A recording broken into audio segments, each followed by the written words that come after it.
22 anak menjadi korban kekerasan seksual seorang guru tari di Sleman, Yogyakarta.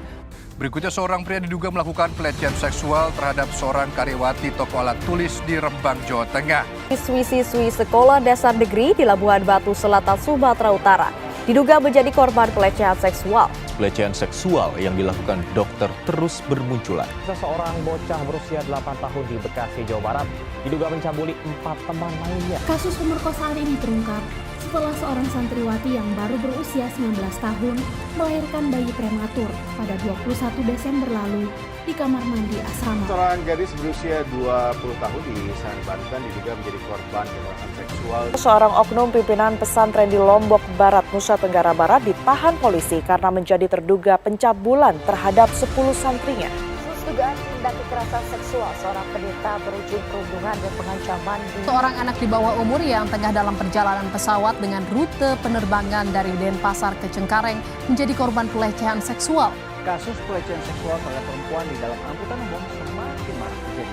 Kasus kekerasan seksual yang menimpa balita masuk ke tahap penyelidikan. Kekerasan seksual yang dilakukan oleh oknum dokter spesialis hingga calon dokter spesialis betul-betul menggerus ruang aman bagi masyarakat. 8 dari 10 perempuan di Indonesia pernah mengalami pelecehan seksual di ruang publik.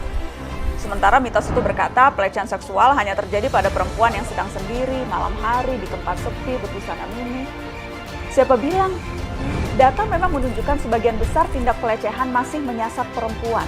Tapi coba dengar, lokasi yang paling banyak menjadi latar terjadinya pelecehan seksual, jalan umum, transportasi publik, lalu sekolah dan kampus. Semuanya adalah ruang publik.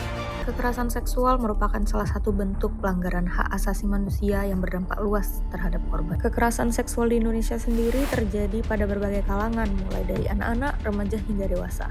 Bahkan bukan hanya terjadi pada perempuan, namun juga terjadi pada laki-laki. Permasalahan kekerasan seksual sudah sering terdengar di telinga masyarakat Indonesia, namun hanya sedikit kasus kekerasan seksual yang dilaporkan untuk kemudian diproses secara hukum. Hal ini disebabkan rasa takut korban untuk melapor pada pihak yang berwenang dikarenakan adanya stigma buruk oleh masyarakat terhadap korban kekerasan seksual. Melalui Undang-Undang Nomor 12 Tahun 2022 tentang tindak pidana kekerasan seksual, negara telah memberikan dasar hukum yang kuat untuk melindungi korban serta menindak tegas pelaku. Pasal 66 Undang-Undang mengatur bahwa korban berhak atas penanganan, perlindungan, dan pemulihan sejak terjadinya tindak pidana kekerasan seksual. Pasal 67 menyebutkan bahwa mengenai hak-hak korban yang mencakup hak penanganan, hak atas perlindungan, dan hak atas pemulihan. Kemudian terkait dengan pemenuhan hak korban merupakan kewajiban negara dan dilaksanakan sesuai dengan kondisi dan kebutuhan korban. Kekerasan seksual merupakan pelanggaran serius terhadap harkat dan martabat manusia.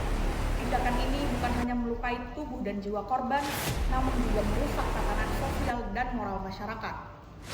Oleh karena itu, penting bagi kita semua untuk membangun kesadaran, kepedulian, serta keberanian dalam melawan segala bentuk kekerasan seksual. Melindungi korban bukan hanya tugas hukum, tetapi juga wujud nyata kemanusiaan. Berani bicara, berani melapor.